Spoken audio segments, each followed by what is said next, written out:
Greetings, Bendarians. Been a while.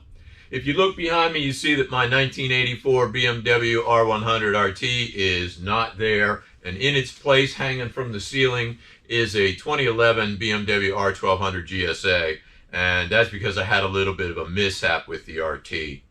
Chloe is an active passenger, so even on the street, she's leaning and interacting as we go around corners, and as a result, I've been pushing the speeds a little bit.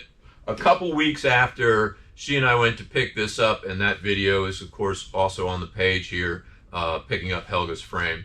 A couple weeks after we picked this up, I was out riding, and fortunately Chloe was not with me, but I was driving the Sidecar as if she was, and I went around a corner a little too fast. You go around a corner with too much speed and too sharp a turn, a right-hand corner, you're going to lift the Sidecar wheel.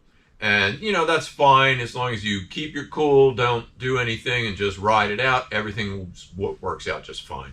Unfortunately, I've only been doing driving Sidecar for about a year. I've been riding motorcycle since I was in my 20s. My instinctual reaction was cut the throttle, tap the brakes, and what that does on a Sidecar is that'll push you left. It's headed left. I'm looking at a double telephone pole. I only had time for like 4 thoughts.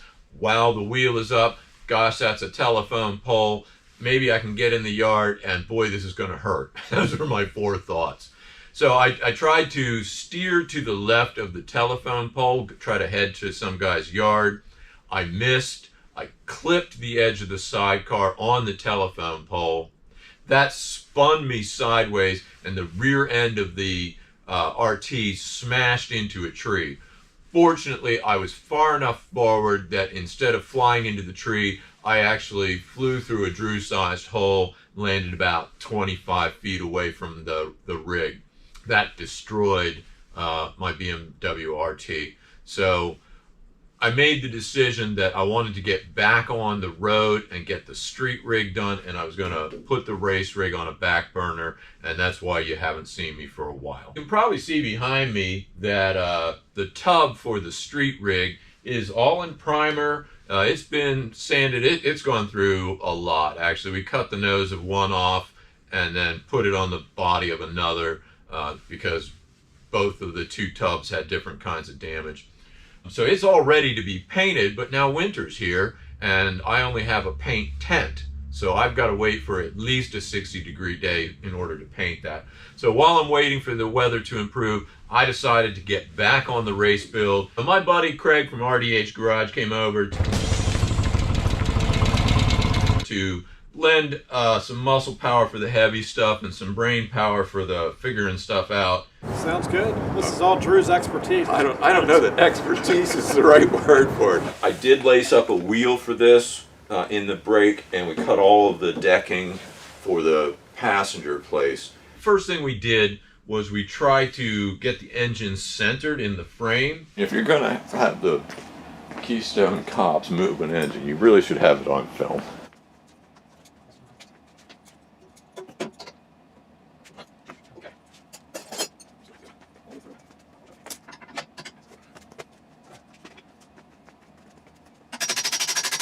We quickly realized that actually this engine needed to be lined up with the swing arm, and we were working backwards. So what do we kind of consider centered?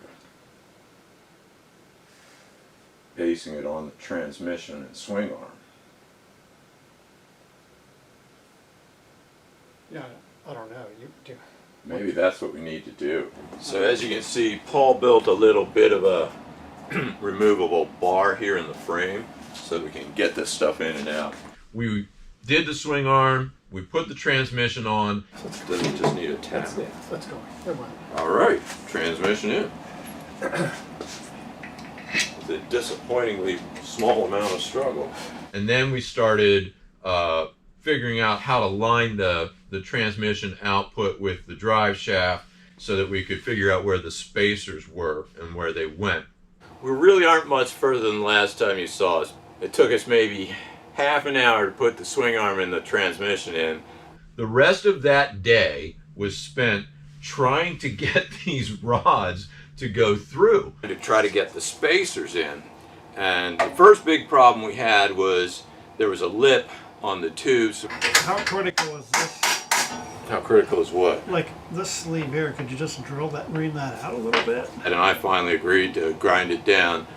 This is a hand-built frame, and you know, welds walk a little bit, and so they didn't line up perfectly, especially when you had the spacer in and everything was super tight.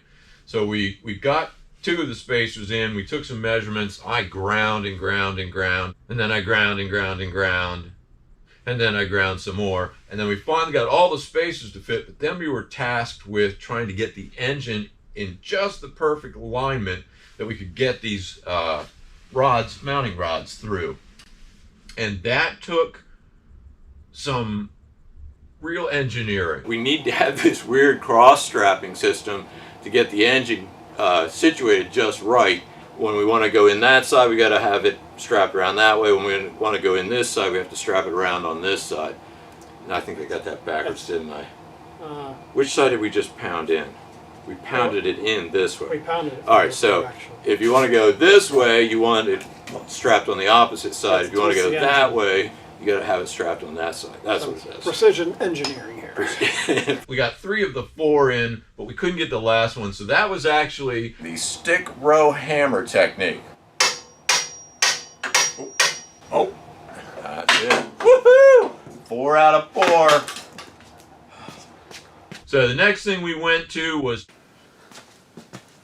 holy crap, that barely fits in there. Dramatic reenactment. All right, push it up.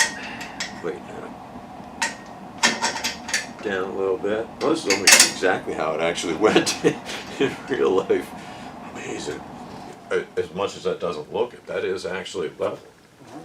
So yeah, space or not needed. So that alarming that alarming gap I just showed you in a close-up, that's actually meant to be there. From 1954 to 1974, BMW won 19 driver and 20 manufacturer sidecar racing championships. Because the engine has the opposed twin and sits down so low, the center of gravity is really low, which gave them really great handling characteristics. Enhance that further, the engine has been moved forward a little bit, and then you build a spacer. Well, you don't build it. I don't build it. I send out to a guy, and he's going to lay the spacer to fit in between there. What's not sitting on where, right? I think the brake's not sitting on its post. Okay, quick update. The brake pads, there was something wrong with them, manufacturing flaw. So we're going to put the wheel on without them so I can continue with the dry fit. Wheel take 2.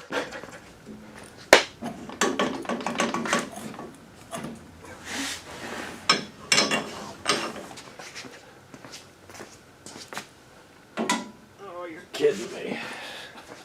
I'm not even reenacting. It actually still doesn't fit. Okay.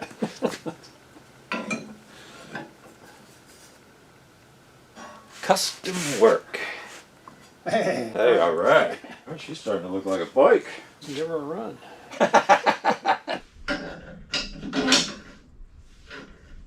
One of the big things I'm going to have to do is I'm going to have to engineer the rear set, and same with the back brake. I'm going to have to engineer that. I've got to find a mount point for these, although I think I'm going to mount them right here off of there's a hole right here. Connect up the steering damper, and yeah, just a ton of odds and ends, some cabling.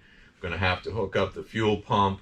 So I've got quite a bit of work ahead of me. So this is really dry build part 1A. Kind of excited to get going on this. Our first race, if we can get this done, is end of May at Nelson Ledges. But in the meantime, we couldn't resist giving it a little bit of a try. And that's what it's supposed to look like when it's in motion.